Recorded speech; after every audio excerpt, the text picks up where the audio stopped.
There's so many times in racing where your mind's telling you to stop. It doesn't matter how fit you are, you're still going to push yourself as far as you can possibly go. You know that it's going to hurt and you just push through it, and a lot of the fun aspects with this sort of racing are pretty retrospective, really.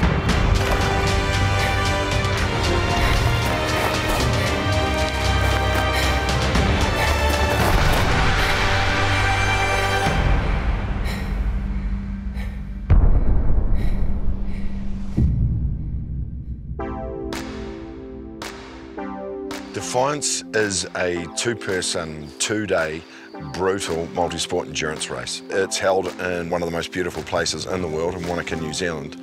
We approached Braden Currie, who's one of the top multi-sporters in the world. With a blank canvas, Braden took all of the components of the races he's done around the world and bolted the best parts of them together to form the race here in Wanaka.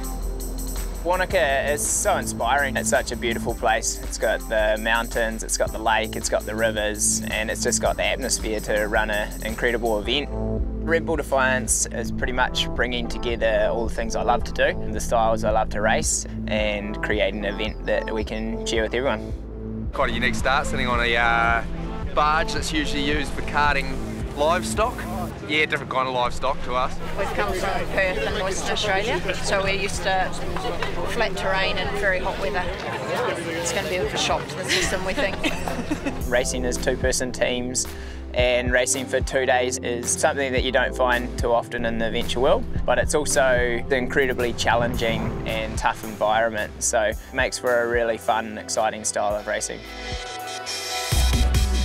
The men's elite division is highly competitive this year, with Alex and Daniel back to defend their titles from 2016. Braden Currie, he's racing with Josiah, first time that Josiah's ever been in New Zealand. You know, they're going to be a formidable team as well. It's going to be very tight in the front bunch there. Josiah and I haven't raced together before, so I think it's just a good opportunity to get him out there and show him what he's going to be up for this weekend. 2 days of pretty tough racing with some pretty intimidating challenges in there. So we're going to fly straight through the gap up here and over to Minaret. It's where the start of the mountain bike stage is. Wow, it's amazing. Yeah, I live in the mountains of Colorado, which is pretty cool scenery, but we don't have the lakes like this. And I'm coming straight from winter, so it's good to see some green hills. Straight through here, it's going to be a start line. It's pretty much like this for the first 10K. So we're coming off pretty much straight below us now is the abseil. And then it's got a good undercut, so you will just end up free hanging, run back in and kayak out. I think it's about 17K paddle, maybe like an hour, hour 45. That'll be the end of day one, and we'll buzz up to look at day two. Josiah is a pretty special beast. I've raced him a lot now, and every time we race, we seem to have some very epic battles. To have the opportunity to race with him instead of against him is pretty special. Day two, you run down to the kayak. It's really crucial to be in that front group of 4 or 5 boats, because then you'll pretty much get either a free ride or you'll switch up the front. And then we mountain bike what's called criffle. It's probably about 45 minutes of climbing. This guy lives at about 3,500 meters altitude, so he'll be living easy here, really. His lungs are probably twice the size of mine. Get that orange bead right on the target. Yep.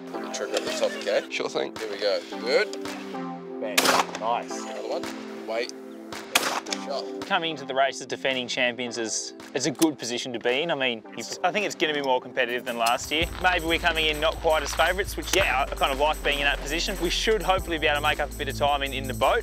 And yeah, just try and hold on the run and the bike and see what happens. So 2 shots at 1 target. Last year was the first year we had actually ever raced together. So we've had some pretty interesting times throughout last year, heading to China together, racing with Raw Adventure. So yeah, we know each other racing a lot better now, and hopefully, you know, we've been through some shit times and some pretty good times in China as well. We know how to get through things and just push each other pretty hard. I like to come to escape the Swedish winter and come to the summer in New Zealand and race this beautiful course against some of the best team in the world. You have much bigger mountains here compared to Sweden. Here everything is bigger climbs and bigger lakes. Martin is very experienced, so I can learn a lot from Martin. because he's almost twice the age of me, and that gives a lot of experience. I think we should use our strength in the kayak and then make our own pace in the run and bike to not kill ourselves, because there are some really good runners and bikers. I expect it to be a really hard race with some of the best teams in the world. 2 tough days. So after a relatively brisk trip over on the barge, we're now at Minaret Station. We're about to start Defiance 2017. 3, 2, 1.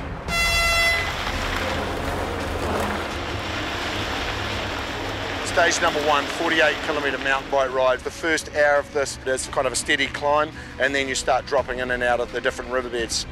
We're incredibly lucky here to be able to race across 9 different high country stations, normally shut off to public access. And with this event, it allows us to have access through these beautiful farms and incredible environments. Our top bike riders, that 48 kilometres takes them around about 2 hours. Some of the sports section riders could take them closer to 3.5 to 4 hours. The thing about Defiance is, can you defy the odds? And it's not just about the physical pressure, it's the mental pressure as well. You race together a lot, you kind of understand when the other person's hurting or when you can help the other person. You kind of know when the other person might need a tow, or you know when to push it, or you know when to back it off and kind of just take it easy to let them kind of recover. The mixed elite category is looking really strong. Simone and Marcel, they're a phenomenal team. You know, they really push hard. I think it's racing as a couple. You know, some people say, oh, they argue and so on, but I never had the feeling, if anything, dynamics have become better. Obviously, you got Richard and Alina, who have been one of the strongest couples racing globally. I think, of course, that Marcel and Simone, they will be definitely the main competition. I'm pretty relaxed about this, so we'll try not to cause any tears and yeah, just keep plugging along. It's really exciting watching those guys compete, and I'm sure there'll be a really tight battle. I'll try some hard on our heels. They're very fit. The hardest leg of the bike sits about 20 k's down the track, and it's a nasty, nasty hill. Pretty much unrideable for a lot of the riders. For a lot of these competitors, they've never done this before, so this is all new to them.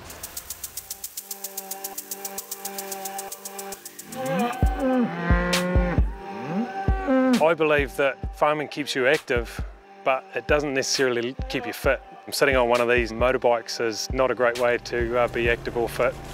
Watching the event for the last 3 years from just across the valley and thinking that it would be really good to be a part of. I feel privileged to have Floorcher as my teammate. I wouldn't be anywhere near where I am now without her guidance. He's new to multisport, and I thought it would be a great opportunity and challenge to race with someone who's new to the sport. When I first initially started, I was just carrying too much weight from drinking too much beer, I guess, and lost 12 kilos in 12 weeks.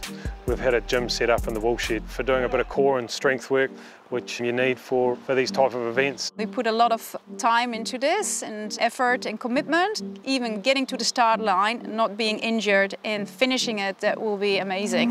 I met a mate the other day that thought I'd be the last guy to ever see in Lycra. There's not too many farmers around here that don't get shit for wearing Lycra, I tell you. It's the first kind of event like this that I've ever done, and I think we're sort of put ourselves out of our depth a little bit. I think just being able to go for 8 hours is very different.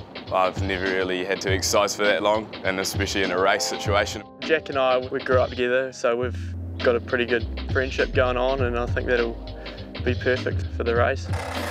Angus and I both sort of work off each other. He's quite smart about racing, whereas I don't really think, I just do. I think we know when we'll both be hurting. Jack's a pretty brutal guy, comes from a background of pushing himself pretty hard with his rowing. Yeah, it'll just be about keeping up with him and sticking behind him, I think. Team Red Bull, they're motoring, man. That is one of the fastest mountain bikes I think we've seen in the 3 years we've been running the race. What we're looking for now is the next team to come through, Alex Hunt and Daniel. This is going to be interesting. One of them is a 10,000 metre run specialist. So, Braden and Josiah are going to want at least 6 minutes on these guys so that they don't get hunted down on Rocky Mountain.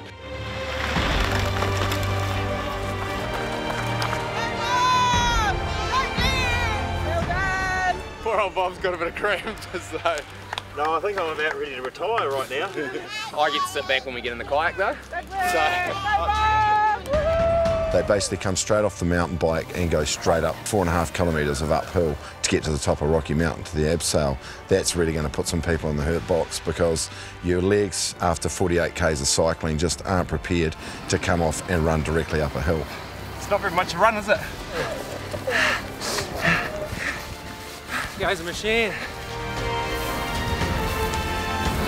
I think the elite division this year will be the hardest it's been. We know quite a few of the girls and we highly respect them. We know they're really fast and it's going to be really hard. So we were teamed up, so we've just met about 3 hours ago. I'm excited. I'm used to doing individual sports, so having someone with you, it's quite cool. So when you have moments when you're not feeling as good, there's someone else there to help pull you through it. And I think we both know how to make it hurt, so yeah, we'll be all right. We're bonding. It's good. No, we've bonded. Basically, where we've put each of the special stages into the race is a point where they're coming in pretty exhausted. The abseils after a 7-kilometre climb up Rocky Mountain after you've already done a mountain bike, and then you've got to try, stop, get your head right, and then you basically leaping off a 60-metre bluff. Yeah, the bike pace was pretty hot from the start. Braden decided to smack it and drop their wheel after about 4k or something, and been steadily building ever since. I'm enjoying it. See, it's on fire, so it's great. The abseiling is a skill that requires some thought, so if you're in a highly stressed state and your sympathetic nervous system's activated, which is kind of your fight or flight or stress state, you can often not make great decisions. So I think anyone knows that if you're stressed at work or anything like that and you're trying to do something quickly, you often make more mistakes. And what's important is that they get up there and they kind of relax and they reactivate what's called the parasympathetic system, which is kind of more of rest and digest relaxation, where you can actually start focusing and making the right decisions. Maybe I'm convincing myself it's fun. The kayak leg comes out of the Matuki River and you join short of the peninsula out in Wanaka there, and then it's straight into the wind, and it's a good sort of 10 k's to paddle straight into town to the finish line. First day for Bull Defiance 2017, we knew there was going to be some pretty stiff competition with the men's elite. No one would have expected Braden and Josiah to have a 14-minute lead to finish the kayak on day one. This guy's an absolute legend, you race with people, you know that they'll just suffer through everything that you can throw at them, and he's one of them. I could tell the first 20 minutes, half an hour, he was feeling that jet lag and he was struggling, and then about half an hour after he just takes the front and away he goes. Coming off the airplane, I was feeling a little sluggish for the first about 20 minutes, and that was the hardest part of the race, and then felt better from there. Well, in a race like this, it's obviously really important that recovery becomes a key aspect. It's a little bit easier for the elites in some regards because the amateurs are working hard still. It also means that they're out there for longer. They're going to be finishing a lot later, so their recovery time is a lot less. It can make and break day two. Physiologically, they're going to be fatigued, but a lot of it's nervous system, so their heart rates will probably stay elevated throughout the night. Their metabolism will stay high throughout the night, so they really need to get their nutrition right after the race. Generally, we recommend that they soak their legs, then they spin their bikes for about 15 minutes, nice and easy, and that just acts as a bit of flush to flush out a lot of the metabolites. They're diligent, a lot of them will put their legs up, that helps with lymphatic drainage, and really just try and eat, drink, and relax.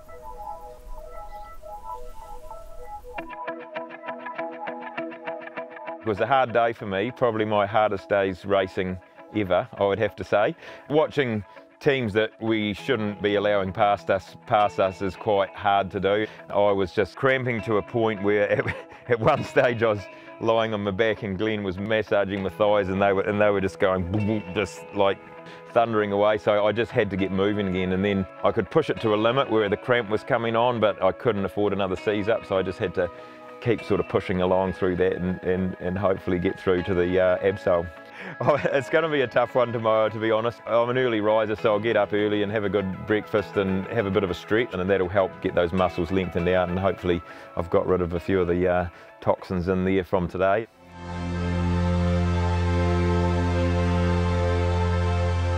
Day two, we've had some snow overnight, so that's up at about 3,500 feet. Temperature's pretty low and we've got some rain. That's Defiance, that's what the race is all about. So the second day of this event is a much bigger day. As an athlete, you know When you put your feet on the ground in the morning, the first step's always interesting to see how the legs are feeling. Obviously there'll be a bit of residual fatigue and muscle soreness from the big day yesterday. So the brain is going to be telling them to stop, but they're going to have to try and find that optimal pacing and intensity where they can just keep surging through. When you get to like racing conditions like this, the most important thing is to think about looking after yourself, and then you sort of focus on racing after that. If you get cold, then there's not much point being out there because you're going to be going slow anyway. Yeah, a bit of snow on Mount Roy, so I don't know what the go is there, but no, it should be pretty intense, but pretty good fun too, I think. The challenge will be staying warm today, I think, and obviously keeping the energy level up, but I think if I can start warm, then I'll feel a whole lot better the rest of the day. 3, 2, 1. Now you've got about a 11k paddle from here. It is going into a headwind, so that will play a little bit of a factor into the speed of the kayaks. Once they hit the river, which is about 3k's from here, that river's one of the fastest flowing rivers in the world. It travels at around about 12 knots. It could even be going quicker today with the level of rain we've had over the last 24 hours. Once they get going, they'll get warm. There's no wind, so they're not going to get any splash over the front of the boats. Most of the water will be coming off their paddles this morning. For an athlete to have the ability to be able to be pushing their body and then sit down and focus on a sole task like a claybird shoot can be quite a challenge, but it's also something that can be really good for an athlete too, to be able to just focus the mind and trying to tell the body to calm down. Really enjoy the claybird section. There's a lot of hype around that stage. There's a lot of people standing around watching, so that's probably the one thing I'm going to be most nervous about. Having a whole bunch of people trying to watch me shoot a gun is going to be interesting. There's a couple of different things in there, especially the claybird shooting, we don't really see anywhere else. The competitors will arrive to the station here. They have 2 shots at one target. If the first person breaks a target, the team can move on to the mountain bike transition. If the first person misses his target, the next person in the team has an opportunity to break it.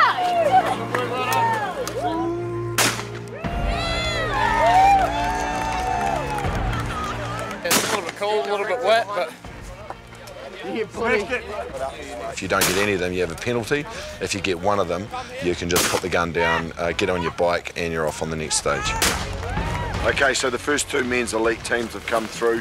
You've got Alex Hunt and Daniel just seconds in front of Braden Currie and Josiah. So I think it's going to be a pretty tough ride for them right now.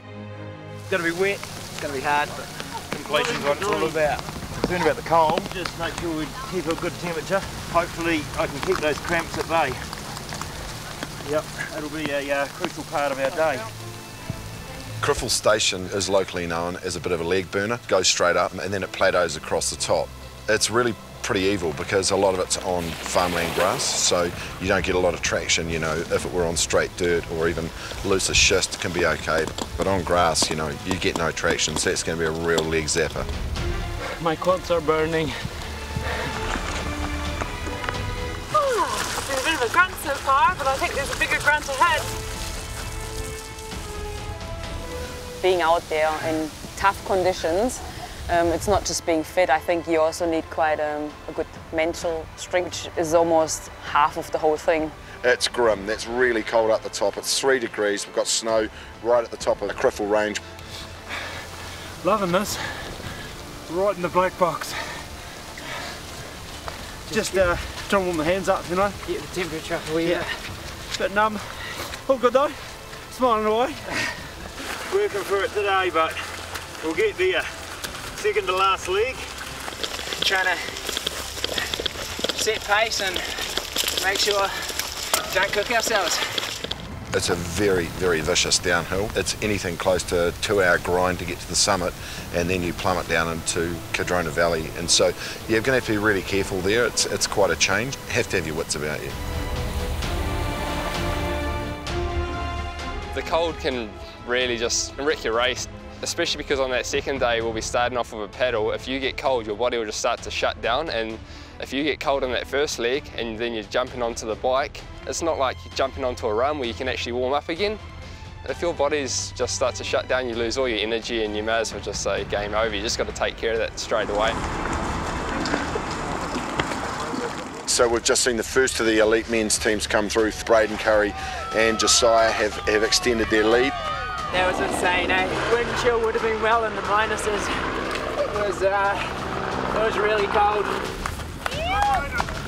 Hardest day's racing ever, I reckon, at the moment. Doesn't get any more brutal than this. You've got cold temperatures, you know, freezing rain, and you're running and biking up and onto the snow line. A spar pool tonight, I think. That's what you've got at the finish line, isn't it? Spar pool and hot chips. A beer for you, Bob. We're 1,000 feet above sea level in Wanaka. We're basically at the mercy of the mountainous weather that we have here. They've just started now on the Grummet. We've had to shorten it.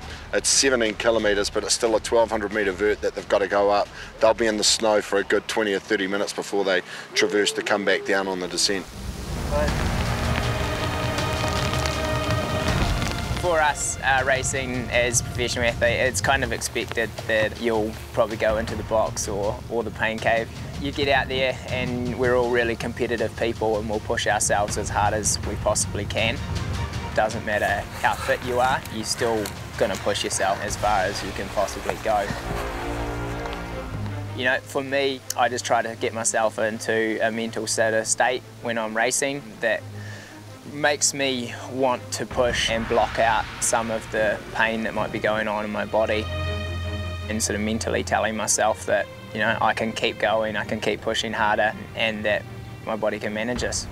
So obviously they've had quite a brutal run up this mountain. It's really, really very cold at the top here. We know that the cold temperature really does affect exercise. Because the cold temperature is so low, it reduces the oxygen delivery to the muscles, which can really affect the ability to get out that work capacity. When they're cold, they just don't work as efficiently.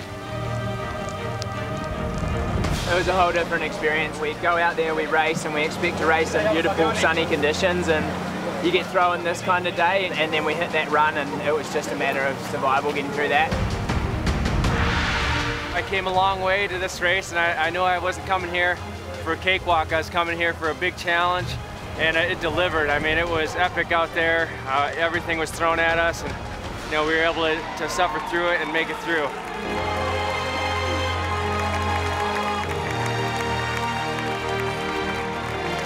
And that was really cold, especially there on the top. Yeah. And Simone had a bit of a bad time, I think. Really cold. Oh. So I didn't want to be out there anymore. I was like, I just want to go home. No, he was great. He's awesome like that. Just always supportive. Yeah. Exactly what you need. When you go on an individual race, it's only you that you're letting down, but when you've got a buddy, I mean, you get to look after each other and boost each other along at times. That last run was probably the toughest thing I've ever done. Yeah, coming home. Coming home, that was tough. I'm very proud of Hamish, how far he's come, and he's been pushing me for 2 days. Angus and I sort of started out not really knowing, you know, what's coming. Yeah, we're pretty proud of each other. You do a lot of racing, and this one's tough enough where you sort of get just happy to tick the box. When you're in teams racing, it's all about the person you're with and the team atmosphere you create, so that's what made the race today and yesterday. For us as professional athletes, it's an incredible reward just to make it to that finishing line. So for, you know, any amateur that's out there that's just giving it a go, and no matter what the result, it's probably just as much about making it through and being proud of that moment.